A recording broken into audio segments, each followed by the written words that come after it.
kami dari kelompok 6 yang akan menjelaskan tentang jurnal 1 tentang analisis pengaruh kedudukan struktur terhadap potensi longsor baja pada lereng tambang terbuka menggunakan proyeksi stereografi.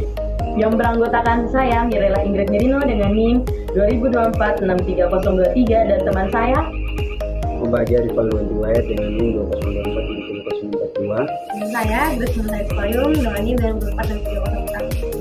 Selamat menyaksikan. Selamat sore Bapak, kali ini kita akan bahas mengenai isu jurnal analisis pengaruh kedudukan struktur terhadap potensi longsor baja pada lereng tambang terbuka menggunakan proyeksi stereografis, di mana kita menggunakan pengolahan data statik parametris teknik korelasi produk momen yang berguna untuk mencari hubungan dua variabel antara kekar dan fragmentasi yang dilakukan secara langsung pada blok barat, blok timur, dan blok sentral puncak geometri peledakan serta fragmentasi yang dihasilkan, di mana batuan lokasi penelitian berupa batuan sedimen yaitu batuan pasir sekitar 10-15, batuan lanau sekitar 3-5 meter, sedangkan batuan lempung sekitar 15-20 meter. Bicara tentang geometri peledakan berpengaruh terhadap hasil peledakan karena apabila geometri peledakan baik maka akan menghasilkan ukuran fragmen batuan yang baik tanpa terhadap bongkahan. Ukuran fragmen yang diinginkan perusahaan adalah kurang dari 100 cm. Ukuran burden dan spaking dari perusahaan adalah 3 meter. Kedalaman lubang ledak berkisar antara 6,8 sampai 7 meter. Jumlah lubang ledakan per hari juga bervariasi tergantung estimasi waktu mulai pengeboran. Pada saat dilakukan pengamatan banyaknya lubang, ledakan berkisar antara 70 sampai 140 lubang. Berdasarkan analisis statis, terdapat dua kelompok kekar, di mana kekar yang pertama memiliki arah umum north 240 derajat east garis miring 52 derajat, dan kekar yang kedua memiliki arah umumnya north 300 derajat east garis miring 11 derajat. Kedua arah kekar ini berpotongan pada strike north 321 derajat east dengan kemiringan garis perpotongan sekitar 8 derajat. Analisis geometri dilakukan pada 4 posisi lereng tambang terbuka menggunakan proyeksi stereografi untuk mengetahui potensi longsoran. Sekian video dari kami, kurang lebihnya kami mohon maaf. Bye-bye.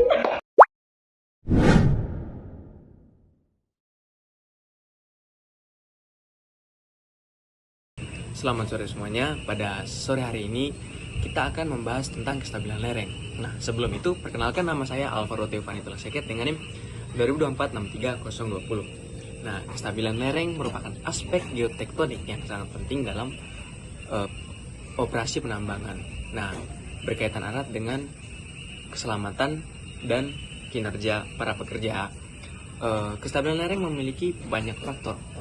Ada beberapa faktor yang mempengaruhi, yaitu termasuk dimensi lereng, sifat fisik dan mekanik batuan, dan juga struktur geologi batuan dan gaya luar yang bekerja. Nah, ada beberapa data yang sudah diolah atau sudah terkoreksi yang akan kita bahas. Nah, data-data tersebut merupakan data perbedaan longsor pada setiap lereng di suatu daerah. Nah, oke, kita masuk ke dalam pembahasan data. Nah, pada lokasi pertama, orientasi bidang kekarnya dengan dip 65 derajat dan dip direksinya 24 derajat. Orientasi lerengnya 58 derajat north, 235 derajat east. Batuan masif yang berarti aman atau tidak mengalami kelongsoran.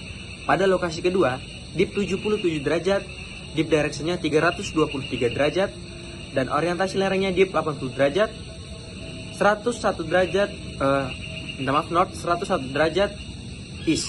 Nah, itu berarti longsoran baji yang dimana tidak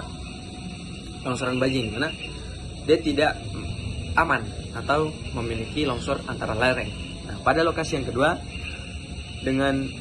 pada lokasi ketiga dengan dip 74 derajat, dip direksinya 335 derajat, dan orientasi lerengnya 79 derajat north, 103 derajat east. Nah, sama, dia juga mengalami longsoran baji. Pada lokasi 3 sampai dengan lokasi 5 memiliki longsoran yang sama, yaitu longsoran baji atau wedge failure. Akan tetapi, pada longsoran kelima tidak spesifik atau tidak memiliki orientasi lereng, sehingga tidak memiliki keterangan deep dan deep directionnya. Selanjutnya pada lokasi ke-6, orientasi bidang kekar, deep 84 derajat, deep directionnya 21 derajat.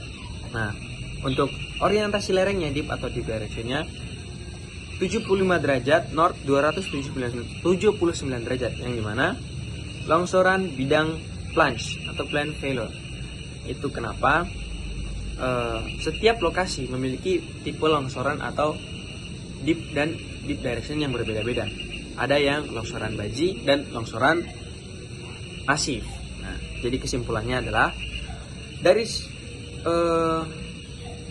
masing-masing lokasi pengukuran, hasil analisis kinematika menunjukkan potensi longsoran dengan tipe planar atau bidang dan baji wedge. Terdapat 4 lokasi berpotensi longsor planar, 5 lokasi berpotensi longsor baji.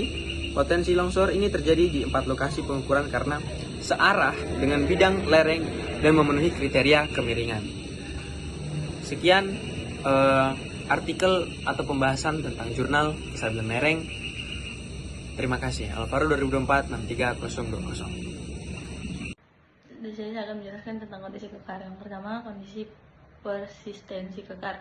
Kondisi ini merupakan sifat kemenerusan dari bidang-bidang kekar yang didefinisikan sebagai panjang dari diskontinuitas pada masa batuan dan dapat diukur panjangnya. Pada lokasi penelitian, rata-rata panjang bidang diskontinuitas yaitu 2,6 meter.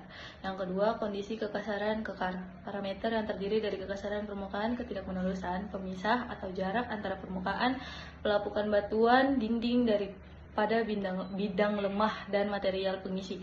Pada lokasi penelitian ini rata-rata kekasaran kekar yaitu halus.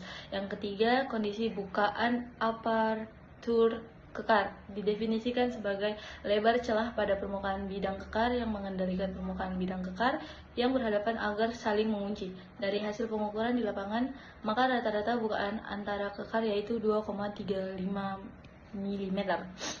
Yang keempat, kondisi isian kekar merupakan material pengisi sebagai isian celah antara permukaan bidang kekar. Setelah melakukan pengamatan di lapangan, maka didapatkan hasil isian dari kekar pada lokasi penelitian yaitu lempung. Dan yang terakhir, kondisi pelapukan kekar merupakan kondisi yang menunjukkan derajat kelapukan kekar. Dari hasil pengamatan pada lokasi penelitian, kondisi yang terdapat pada kekar yaitu lapuk. Sekian dan terima kasih.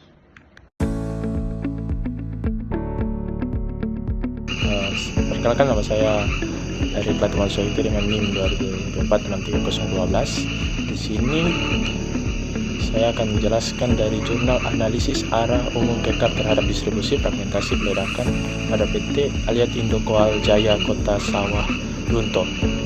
Nah, di sini menjadi inti dari masalahnya adalah kekar adalah suatu retakan pada batuan yang relatif tidak mengalami pergeseran pada bidang rekahan yang disebabkan oleh gejala tektonik maupun non-tektonik. Kekar merupakan salah satu faktor fragmentasi menjadi besar selain faktor dari geometrik peledakan. Tujuan dari penelitian ini adalah untuk mengetahui seberapa besar pengaruh arah dan kerapatan kekar terhadap fragmentasi hasil peledakan, mengevaluasi geometri peledakan aktual, menganalisis distribusi fragmentasi dengan menggunakan metode Gusram. Manfaat penelitian adalah untuk menambah pengetahuan serta memberikan masukan kepada manajemen perusahaan dalam kegiatan transportasi. Pada produksi akan menimbulkan pekerjaan tambahan terkait fragmentasi hasil peledakan. Kemudian adapun datanya, pada wilayah barat arah strike-nya tuh N 315 derajat east sampai N 320 derajat east dan N 135 east dan sampai 140 east. Kemudian ada arah deep direction-nya tuh barat laut sampai ke tenggara. Kemudian pada wilayah tengah atau sentral puncak, strike-nya pada N300 derajat east sampai dengan N315 derajat east, dan N120 derajat east sampai N135 derajat east.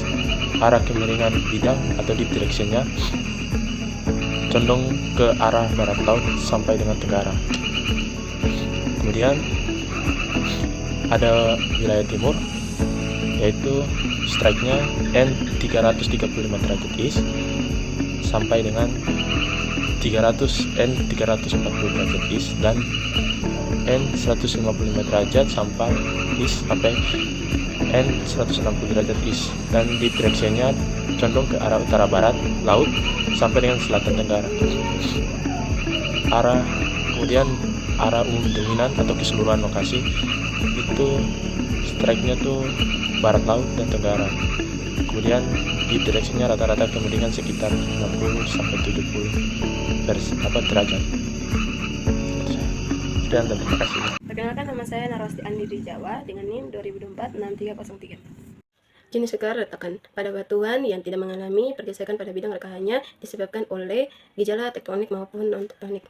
Berdasarkan isi jurnal analisis arah umum kekar terhadap distribusi fragmentasi ledakan pada PT Alin Indo Coal Jaya, Kota Sawalunton oleh Taufik Oktakian 2022. Kondisi kekar yang diamati adalah sebagai berikut. Pada kondisi umum lapangan, kekar berpengaruh besar terhadap hasil fragmentasi peledakan, terutama dalam arah perambatan energi ledakan. Arah dominan kekar pada wilayah barat North 315 derajat east kurang North 320 derajat east dan North 135 derajat east kurang North 140 derajat east. Pada wilayah center puncak North 300 derajat east kurang North 315 derajat east dan North 120 derajat east kurang North 135 derajat east. Wilayah timur North 335 derajat east kurang North 340 derajat east dan North 155 derajat east kurang North 160 derajat east. Arah umum dominan keseluruhan barat laut sampai tenggara. Dengan demikian, kondisi kekar di lokasi penelitian menunjukkan pola dominan berarah barat laut sampai tenggara. Dengan perambatan dan orientasi yang mempengaruhi distribusi fragmentasi batuan. Arah kekar ini menunjukkan pertimbangan penting dalam menentukan arah dan pola peledakan, agar energi ledakan dapat merambat optimal dan menghasilkan fragmentasi batuan sesuai target perusahaan kurang dari 100 cm. Halo semuanya, perkenalkan nama saya Manuel Ribab dengan NIM 2022-6301. Saya akan mereview jurnal analisis arah umum kekar terhadap distribusi fragmentasi peledakan pada PT Alin Indo Coal Jaya, Kota Sawalunto. Nah, di sini saya akan mereview masalah utama dalam peledakan tambang batubara. Nah, masalah utama yang pertama itu kebutuhan fragmentasi ideal dan faktor-faktor yang mempengaruhi. Perusahaan tambang batubara PT Alin Indo Coal Jaya memiliki target ukuran hasil peledakan fragmentasi yang spesifik, yaitu ukuran 100 cm. Fragmentasi terlalu besar akan menyebabkan masalah pada proses penambangan selanjutnya, seperti pemuatan ke truk dan penghancuran di crusher. Nah, masalah yang kedua yaitu pengaruh dominan struktur geologi atau kekar. Dari faktor yang tidak dapat dikendalikan, kekar atau join adalah struktur geologi yang paling signifikan mempengaruhi hasil fragmentasi. Kekar adalah retakan pada batuan yang relatif tidak mengalami pergeseran. Jika kekar tidak dipertimbangkan, hasilnya bisa berupa bongkah besar, yaitu tidak sesuai dengan target perusahaan, yaitu 100 cm. Oleh karena itu, penelitian ini dilakukan untuk menganalisis arah umum kekar. Nah, masalah yang ketiga yaitu ketidaksesuaian geometri peledakan awal. Meskipun perusahaan sudah menerapkan geometri peledakan teoritis dengan badan 3 meter, spacing 3 m, dan kedalaman lubang 6,8 sampai 7 meter. Hasil aktual peledakan yang menunjukkan adanya presentasi fragmentasi yang berukuran lebih dari 100 cm, meskipun rata-rata fragmentasi sudah kecil, sekitar 18,9 sampai 24,2 cm. Adanya fragmentasi 100 cm yang berkisar antara 6,3% hingga 13,38% mengidentifikasikan bahwa geometri yang ada belum sepenuhnya optimal. Hal ini menunjukkan perlunya evaluasi kembali bagaimana geometri peledakan berinteraksi dengan kondisi batuan, terutama keberadaan kekar. Nah, masalah berikutnya itu perlunya sinkronisasi peledakan dengan arah kekar. Analisis ini menunjukkan bahwa arah umum kekar memiliki arah dominan yang seragam di 3 wilayah tambang, barat, sentral puncak, dan timur, yaitu barat laut, tenggara. Misalnya, meskipun kekar seharusnya mempermudah fragmentasi bongkah besar, masih muncul. Ini terjadi karena energi peledakan belum merambat secara efektif melalui bidang-bidang kekar yang ada.